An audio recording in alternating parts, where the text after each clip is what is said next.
tennis na moja kanga, maswali yo fresh lise kumbanda mimi. Umenipenda mekupendo wako jani kosti mama wewe, izi kufa kwa kidonda ni utamu so uchizi. Mziki Riki, karibu sana ndugu yangu ndani ya Top Mashariki. Feel free, feel home. Yani feel, jisikie tu fresh kabisa. Ansena nini? HCG ni ansena nini? Nawapenda sana wa Kenya, endelea kusupport muziki wangu. Napenda KBC. Asante kwa support. You from killing more people. And what if I kill you too? Because I can't love you. And she can't love you either.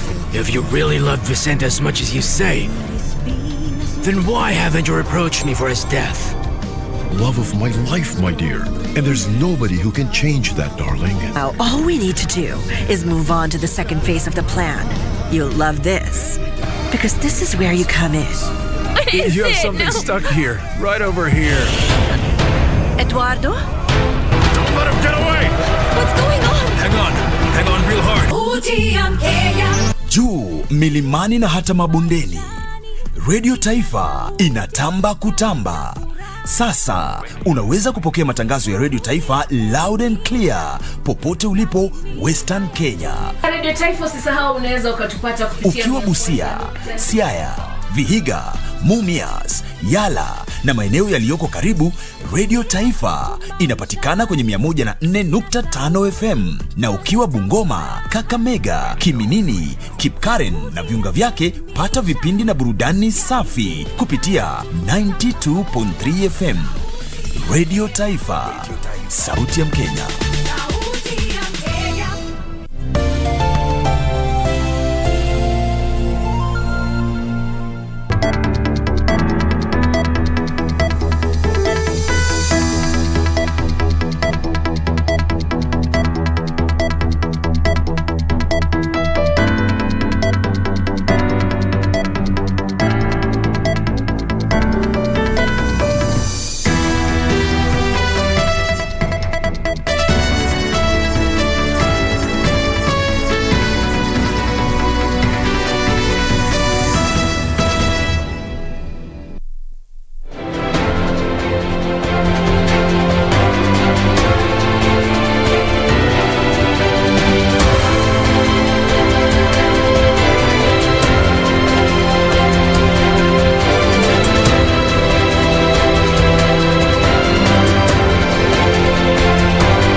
Mtazamaji, karibu kwenye Darubini ya Channel 1.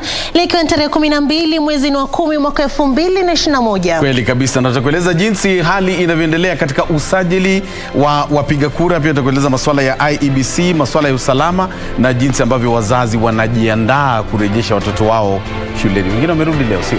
Shule zimefunguliwa leo, zingine kesho pia. Kweli kabisa. Na kando na hayo pia tutakuwa na utafiti, nitakuwa nakueleza baadaye ni utafiti wa dini. Na vile vile biashara na spoti. Kweli kabisa. Lakini kwa sasa tupate vidokezo.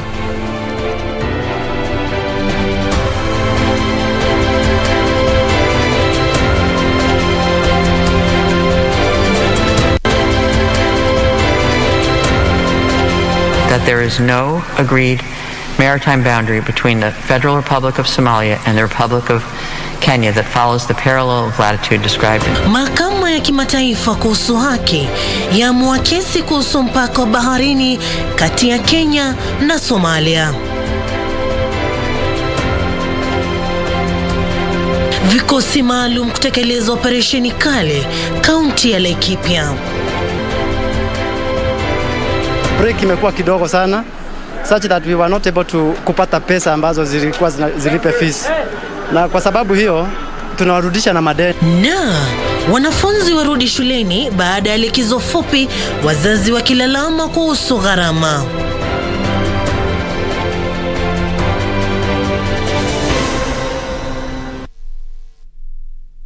Basi umewadia wakati wa taarifa Kem kutoka hapa KBC Channel 1 almaarufu Darubini. Mimi naitwa Musambi. Nami mtazamaji naitwa Sarafina. Robi mwenzetu wa ishara ni Lucy Maura. Usisahau mwishoni mwa Darubini nitakuwa nakuletea utafiti, na leo nitakuonyesha saa ghali zaidi duniani. Utashangaa ni ya pesa ngapi? Ile ambayo ukienda kununua dukani unawacha kila kitu. Bila shaka mtazamaji, lakini kwa sasa tukianza ni kuwa mahakama ya kimataifa juu ya haki ICJ imesema kwamba hakuna mpaka wowote wa baharini uliokabiliwa kati ya Jamhuri ya Kenya na Jamhuri ya Muungano wa Somalia. Kenya ambayo inadai eneo lote la bahari karibu na pwani ya Afrika Mashariki huwa chini ya himaya yake, ilisema juma lililopita kwamba haitambui mamlaka ya mahakama hiyo yenye makao yake mjini The Hague. For these reasons, the court, 1, unanimously finds that there is no agreed maritime boundary between the Federal Republic of Somalia and the Republic of Kenya that follows the parallel of latitude described in paragraph 35 above. 2, unanimously decides that the starting point of the single maritime boundary delimiting the respective maritime areas between the Federal Republic of Somalia and the Republic of Kenya is the intersection of the straight line extending from the final permanent boundary beacon, PB29, at right angles to the general direction of the coast with the low water line, at the point with coordinates 1 degree, 39 minutes, 44 seconds south, and 41 degrees, 33 minutes, 34.4 seconds east, WGS 84. The maritime boundary between the parties having been determined, the court expects that each party will fully respect the sovereignty, sovereign rights, and jurisdiction of the other in accordance with international law. Kwingineko mtazamaji, ni kwa serikali imeagiza watu wote wasio wakazi wa kaunti ya Laikipia ambayo inakumbwa na migogoro waondoke mara moja katika juhudi za kuimarisha usalama wa eneo hilo. Aidha, serikali inapeleka vikosi na vifaa maalum kukabiliana na kile ilichotaja kuwa majangili sugu ambao wamefurahia hali ya ukame katika maeneo jirani kujihusisha na vitendo vya uhalifu.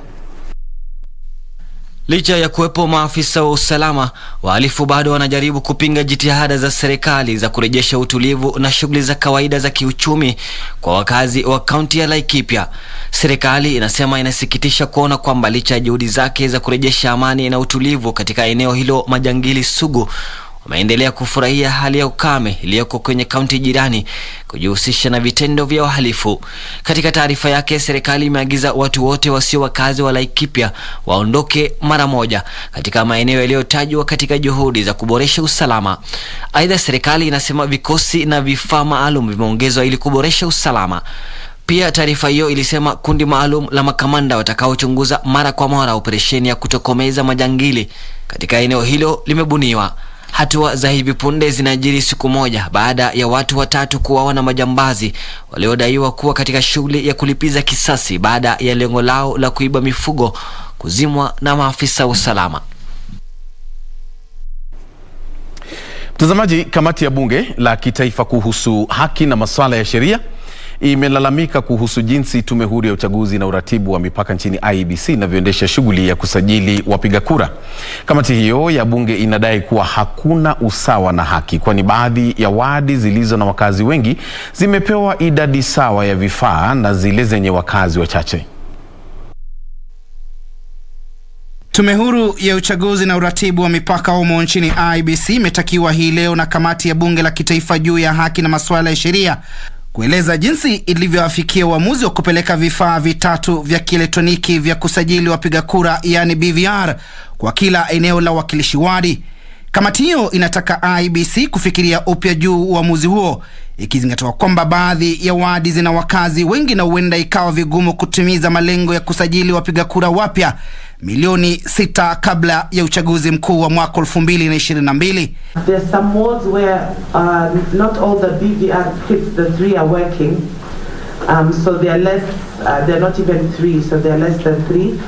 One of the examples is Makinan Road ward in Kwale County. Also there have been changes of dates. Aidha, kamati hiyo inatafuta majibu kuhusu namna ambavyo IEBC itashughulikia swala la wapiga kura kutaka kuhamia vituo vingine baada ya kushawishiwa na baadhi ya wanasiasa kwa manufaa yao kibinafsi. Tume hiyo ikiapa kwamba itakubali tu maombi ya wale wanaotaka kuhamia vituo vingine iwapo majina yao yamekuwa kwenye sajili za vituo vya awali kwa zaidi ya miezi 6. These are regulations passed by Parliament. So then what we need to come out of this room with is how else can a registration officer ensure that one has been a resident before they approve that transfer. Hata hivyo, kamati hiyo haikufurahishwa na hali ya tume hiyo kuelekeza lawama kwa taasisi nyingine, na hivyo ikamtaka mwenyekiti wa Wafula Chebukati ambaye alikuwepo kulainisha mambo katika tume hiyo. IEBC amendment bill is a story which we don't know. There is no such a bill in parliament. And I want to be on record and on media. This bill does not exist, and I want to speak I'm stating also as a member of House Business Committee, we don't have such a bill.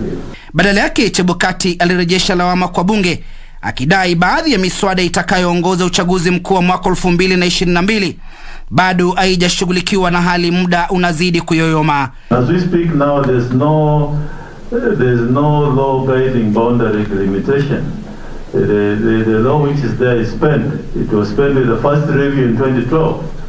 Now, after we came up with that draft with the previous jailer committee, that bill is in Parliament, having been forwarded some times back. Timothy Kipnusu, Darubini.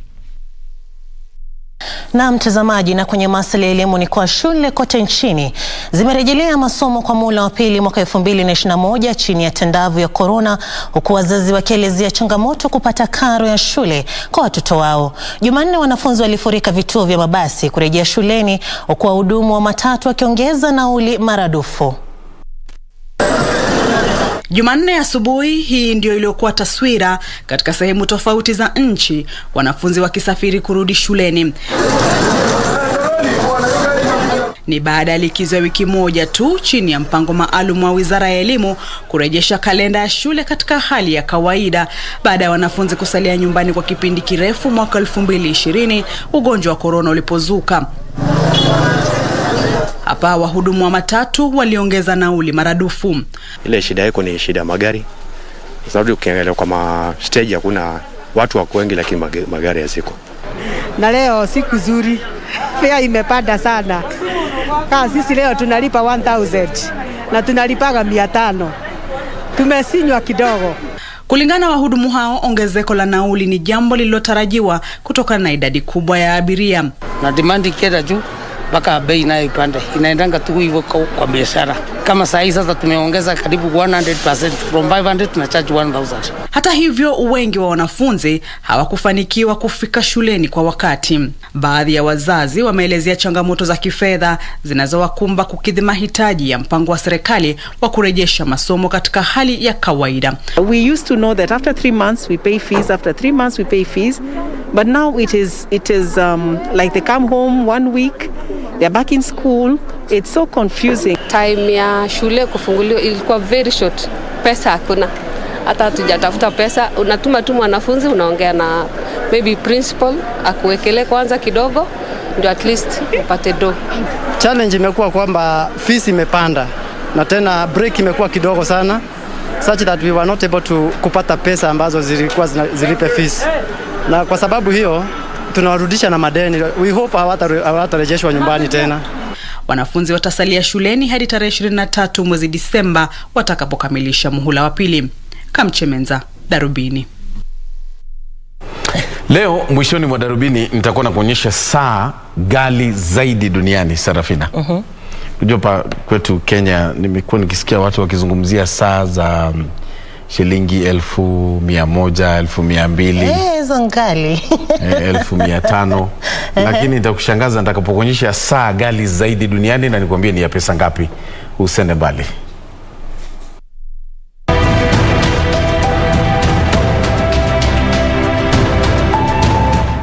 Katika nchi hii pia Wajerumani walitaka sana kujenga railway kuingia bara kutoka pwani ili kuifungua hii nchi kubwa.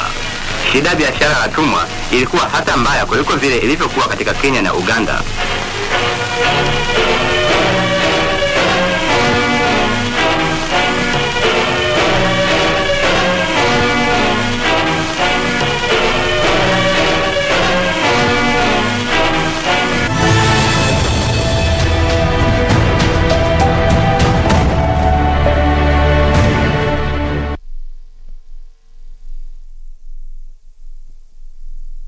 Ili kupata sikiza tune hii ya heshima, bonyeza *811 *817 hash. Ukiwa mtu wa heshima, utaheshimiwa.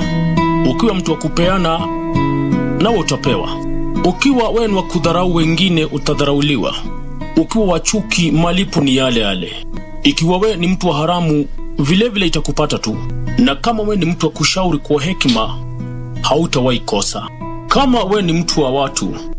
Ili kupata sikiza tune hiyo ya heshima, kama sikiza tune yako, bonyeza *811 *817 hash, *811 *817 hash.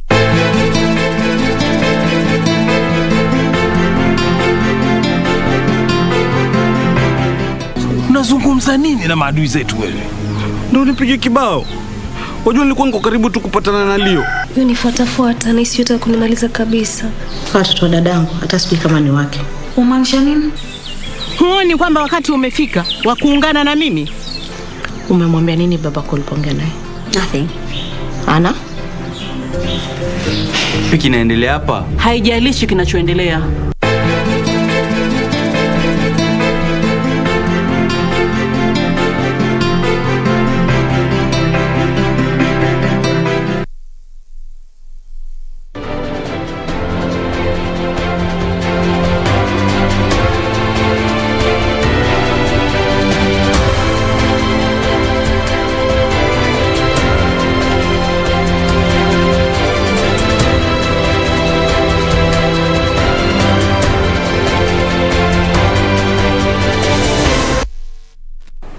Na mtazamaji, karibu tena. Unaendelea kutazama Darubini ya Channel 1. Kumbuka unaweza kutupata pale Facebook na Twitter @KBC Channel 1, @Boni Musambi na @Sarafina_Robi. Tukiendelea ni kwa watu wengine 65 wameambukizwa ugonjwa wa COVID-19 baada ya sampuli 3198 kupimwa katika muda wa saa 24 zilizopita.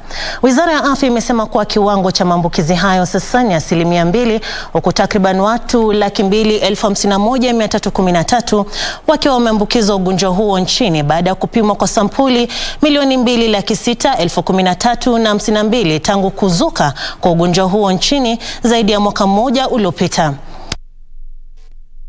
Wamepona huku wengine 712 wakilazwa katika hospitali tofauti nchini. Idadi waliofariki kutokana na makali ya ugonjwa huo pia imeongezeka hadi 5195 baada ya watu wengine 5 kufariki. Kimataifa ni kuwa zaidi ya watu milioni 238.3 wameambukizwa ugonjwa huo, huku wengine zaidi ya milioni 4.85 wakiwa wamefariki. Na mtazamaji, tukisalia popo kwenye masuala ya COVID-19 ni kwa kampeni ya serikali inayolenga kuwachanja watu milioni 5.8 dhidi ya ugonjwa wa COVID-19 kufikia tarehe 20 mwezi huu imesalia kuwachanja watu milioni 1.6 ili kutimiza lengo hilo, ikiwa imesalia siku 8 kabla ya siku kuu ya Mashujaa Day tarehe 20 mwezi huu. Katibu mwandamizi katika Wizara ya Afya Dr. Masi Mungangi amesema wizara hiyo inashirikiana kwa karibu na serikali za kaunti kutimiza lengo hilo. Kufikia sasa kaunti ya Nairobi inaongoza kwa idadi ya watu waliochanjwa dhidi ya COVID-19 kwa 12.7, ikifuatiwa na Marsabit ikiwa na 0.4, na Ruth Wamboi anatusimulia kuwa serikali inapania kuwachanja watu milioni 27 kufikia mwezi Juni mwaka 2022. Serikali imejitolea kuwachanja watu milioni 10 dhidi ya ugonjwa wa COVID-19 kufikia mwisho wa mwaka huu. Kufikia jana takriban watu milioni 4,210,315 walikuwa wamechanjwa kote nchini. The uptake of the second dose among those who received their first dose is at 32%. The proportion of adults fully vaccinated stands at 3.9%. And government is working towards vaccinating a targeted population of 27,246 Kenyans by June next year. Katika kaunti ya Nairobi, 30.9% tayari wamepokea dozi ya kwanza ya chanjo hiyo, huku 1.3% pekee ya wakazi huko Marsabit wakiwa wamechanjwa. Asilimia 12.7 ya wakazi wa Nairobi wamepokea dozi 2 za chanjo hiyo, ikifuatiwa na Nyeri ambapo asilimia 5 ya wakazi wamechanjwa. Uasin Gishu asilimia 5.9, Laikipia asilimia 4.8, Nyandarua asilimia 4.6, Nakuru asilimia 4.2 na huko Marsabit ni asilimia 0.4 pekee ya wakazi ambao wamechanjwa kikamilifu. Wakati huo huo, Wizara ya Afya imewahimiza wazazi kuhakikisha kwamba wasichana wenye umri kati ya miaka 10 na 12 wamechanjwa dhidi ya virusi vya human papilloma. The Ministry of Health has also rolled out the human papilloma virus vaccine for girls aged between 10 to 12 years with the aim of reducing the incidence of cervical cancer later in life. Ruth Wamboi, Darubini. Kiongozi wa ODM Raila Odinga amesema atahakikisha angalau vijana 4 wanateuliwa katika baraza la mawaziri iwapo atachaguliwa rais mwaka 2022. Raila ambaye alikuwa akiongea kwenye chuo kikuu cha Nairobi wakati wa mkutano na kundi moja la vijana kutoka eneo la Mlima Kenya, alisema wakati umewadia kwa taifa hili kuwekeza katika vijana kwa kuwatengea nyadhifa serikalini. Kinara huyo wa upinzani alikariri ahadi yake ya kuwapatia 6,000 kila mwezi wa Kenya wasio na ajira mara tu atakaposhika hatamu za uongozi. Akitoa hotuba yake wakati wa kongamano lililoandaliwa na kundi moja la vijana kutoka eneo la Mlima Kenya, lengo kuu likiwa jinsi ambavyo vijana ambao ndio wengi humu nchini watapewa uwezo. The youth voice is important in their decision making processes because I was being reminded that Barack Obama mentioned that you can't play football with 11 players only. You need 22, and the youth of this country, Jacom, are part of that 22 team. You can't play it with 11, and we need to be on the table. If we are not on the table, we are on the menu. And you know what happens when you're on the menu? You are eaten dry, my friend. So we don't want to be eaten dry. What we want is to be on the table, because if the president is meeting and in that cabinet there are at least 4 or 5 young people, the mentorship will be on another level. Kiongozi wa ODM Raila Odinga akiahidi kubuni nafasi za kazi, kuondolea ushuru na pia kuwatengea wizara maalum ya masuala ya vijana iwapo watachaguliwa rais wakati wa uchaguzi mkuu ujao. No society can grow if half of the population are not working and dependent on the other half, and these are part of the population that is productive. Raila alisema kwamba ikiwa vijana watapewa uwezo kamili watakuwa chanzo cha kuzalisha mali, akiongeza kwamba swala hilo lilikuwa ajenda mojawapo ya BBI. Strongly that if we bring that spirit that brought independence in this country, here in this country, we can be able to lift this country from where it is to where the founding fathers wanted it to be. Kiongozi huyo wa ODM akiahidi kuwateua vijana katika wizara ya mashauri ya nchi za kigeni, kwa vile wengi wa Kenya wanaojitafutia kazi ugenini ni vijana. Viongozi waliohudhuria kongamano hilo wakipigia debe kuchaguliwa kwa Raila kuwa rais na kusema kwamba ana maono mema kwa taifa hili. The hope of a mama mboga waking up very early in the morning looking for school fee for his or her daughter. The hope of a boda rider, and I believe that hope will be given by none other than Raila Amolo Odinga. The GDP of Philippines is out of labor migration. We do not have the natural resources. We don't have the petroleum. We do not have much to sell to the world, but we have the capacity of Kenyan.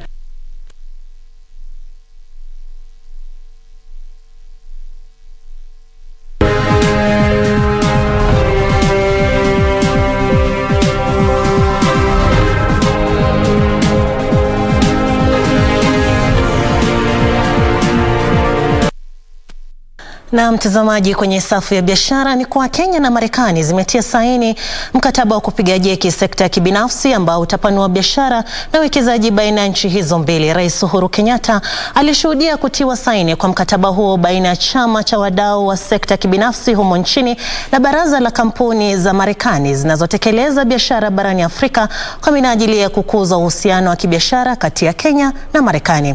Hatua hii itafaidi zaidi wenye biashara ndogo na kadri ambao watanufaika kutokana na ubadilishaji wa habari, mafunzo na ufadhili. Chama cha wadau wa sekta ya kibinafsi humu nchini kilitia saini mkataba na baraza la kampuni kubwa za Marekani zinazotekeleza biashara barani Afrika. Akiongea wakati wa kusaini mkataba huo mjini New York kwenye siku ya kwanza ya ziara yake ya siku 2 nchini Marekani, Rais Kenyatta alisema serikali inaunga mkono mkataba huo unaodhamiriwa kuimarisha sekta ya wenye biashara ndogo na kadri ili wachangie kikamilifu katika kubuni ajira na utajiri. Rais Kenyatta alisema chumi za Kenya na Marekani zinashadidiwa na sekta ya wenye biashara ndogo na kadri na kwamba mkataba huo utapiga jeki juhudi za kufufua uchumi wa nchi hiyo uliodorora kutokana na janga la COVID-19. Rais alihimiza serikali ya Marekani kuwa mshiriki mkuu wa Kenya ili kufanikisha makubaliano hayo. A good number of SMEs who either are already partnering or working in Kenya, and you will form the basis of what I believe will be a prosperous future for our two countries, but also an opportunity to create investment where it matters. And investment matters when it changes lives. SMEs change lives. Afisa mkuu wa baraza la kampuni za Marekani zinazoendesha biashara barani Afrika, Flori Liza, alimpongeza Rais Kenyatta kwa kubuni mazingira bora ya kibiashara ili kuvutia vitega uchumi humu nchini na kutoka nje kupitia sera madhubuti na ustawi wa miundombinu. The US-Kenya SME Trade Initiative is a vision of CCA and KEPSA.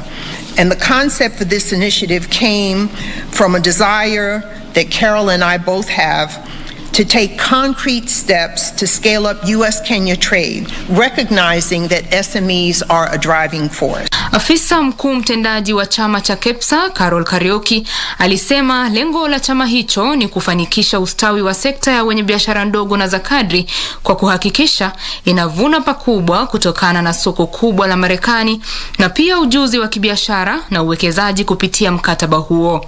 Betty Kiptum, Darubini. Zaidi hapo Boni.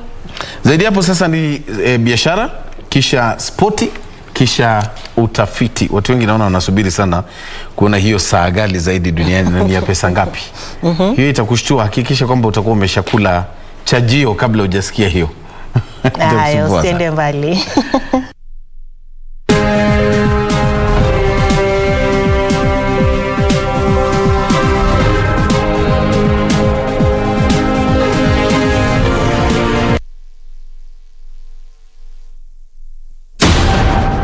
We take it on at the right time. Honorable Musalia Mudavadi. The Honorable Mutahi Kagwe. Chief Justice Martha Karambuko. This is KBC, the voice of Kenya. Asking the right questions.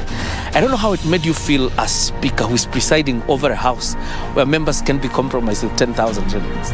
We keep our guests comfortable. A mission to ensure our audience gets a complete story. For a few hours or so, I thought this is it.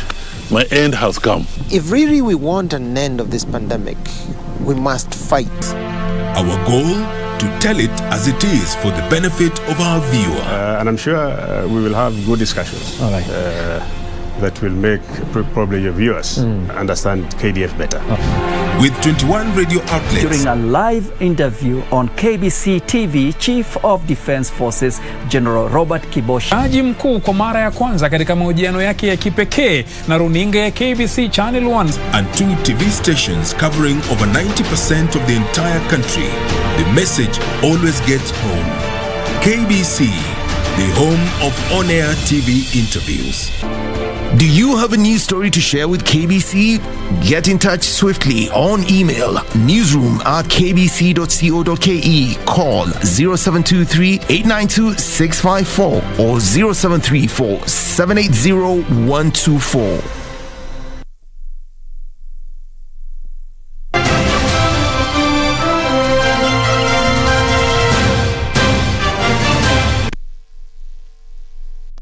Mtazamaji, ni wakati wa kupasha misuli moto. Karibu, mimi naitwa Timothy Kipnusu. Na mwananga na taarifa kwamba timu ya taifa ya soka ya wanawake Harambee Starlets ili imarisha mazoezi yake kujitayarisha kwa michuano ya kufuzu kwa kombe la taifa bingwa barani Afrika mwaka 2022 dhidi ya Sudan Kusini. Starlets imetarajiwa kucheza mechi ya mkondo wa kwanza tarehe 20 mwezi huu, huku mechi ya marudiano ikiratibiwa kuchezwa tarehe 24 mwezi huu. Timu ya taifa ya soka ya wanawake Harambee Starlets itanuia kufuzu kwa kombe la taifa bingwa barani Afrika kwa mara ya pili katika historia, ndiposa ifuzu kwa kombe la dunia kwa wanawake mwaka 2023 itakayoandaliwa nchini New Zealand na Australia. Nimefika, nimepata there is energy, there is positive energy. Mwisho time nilikuwa hapa ni ile time tuliqualify kwenda AFCON. The other time Equatorial Guinea kidogo tukafail, but this time it's do or die. You have to do it because tuliset ile record, so inafaa kuwa tunaendelea ku maintain. It's a winning spirit. Mi kwangu vile naona everyone is ready to work.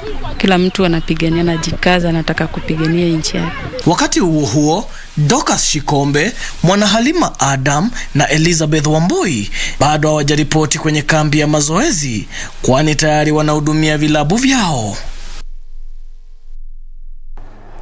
Tuagane na kambumbu, tujitose kwenye riadha mtazamaji, ambapo wanariadha 18 watakao shiriki kwenye makala ya 8 ya marathoni ya Sanlam Cape Town leo walipokea bendera, huku mashindano hayo yakitarajiwa kuandaliwa Jumapili hii.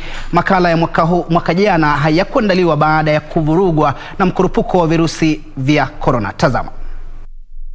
Daniel Muteti aliyemaliza kwenye nafasi ya pili katika makala ya mwaka 2019 atanuia kuonesha ubabe wake atakapokinzana na Eliud Kiptanui, Jonathan Kipchirchir na Kenneth Korir miongoni mwa wengine. I've been doing my training in different places, and up to now it marks 4 months. Normally what it takes to prepare for a marathon, and I feel like I am prepared to compete on coming Sunday. Life is a marathon. In other words, it's continuous. It's a long journey. Marathon is 42 kilometers. Life is for your entire life. Some people take 2 weeks. I've seen the oldest person alive in Kenya, 123 years. So life is a marathon. Wanariadha wengine watakaoshiriki kwenye mbio hizo ni Stella Chepkosgei, Esther Masharia, Chelagat Elizabeth na Lydia Naliaka miongoni mwa wengine. Frederick Muki, Darubini, michezo.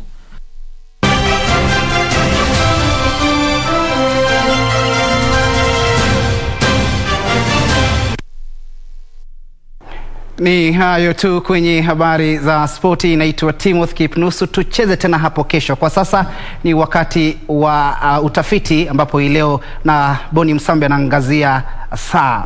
Je, saa hii ambayo anavalia ni miongoni mwa saa ambayo atakuwa anazungumzia hali mno? Kazi kwako Boni.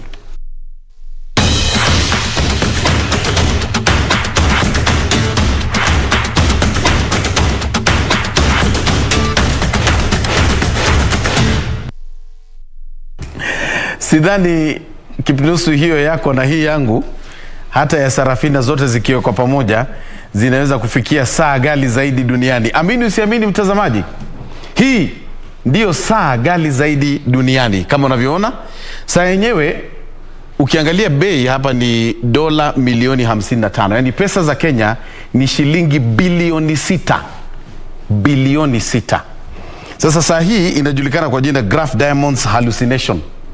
Wale wako kule Marekani wapi na wapi wanaipata, na imetengenezwa na almasi tupu. Hizi zote ni almasi, diamond. Kila sehemu diamond, diamond, diamond. Hapa katikati ndio saa pekee. Kwa hivyo sijui kama utajaribu siku moja, kibarikiwa, nunua kitu kama hiki ujifurahishe maishani, sio Sarafina? Sasa kungekuwa na dhahabu ingekuwa vipi? Ndio mimi nashindwa.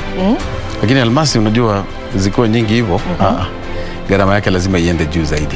Mtu akikwambia kununulia saa kama hii kama zawadi ya birthday, utakubali?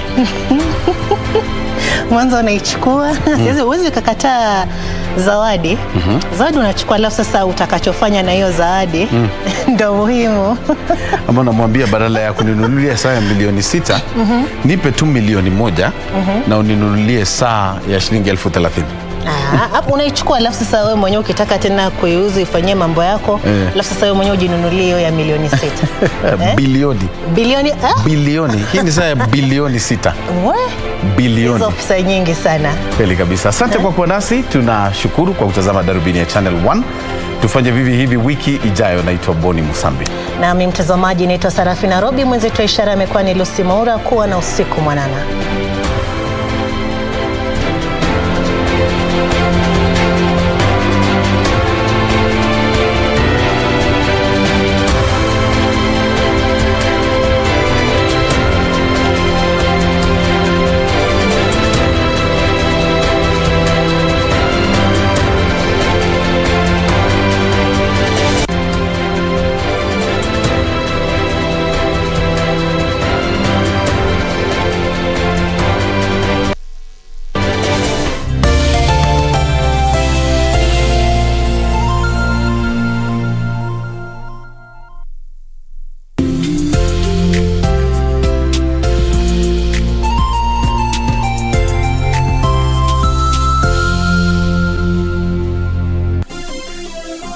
Vera Beauty College.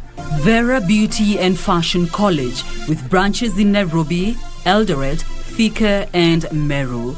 Did you know that we are a TVET approved institution? We offer courses in fashion design, interior design and soft furnishing,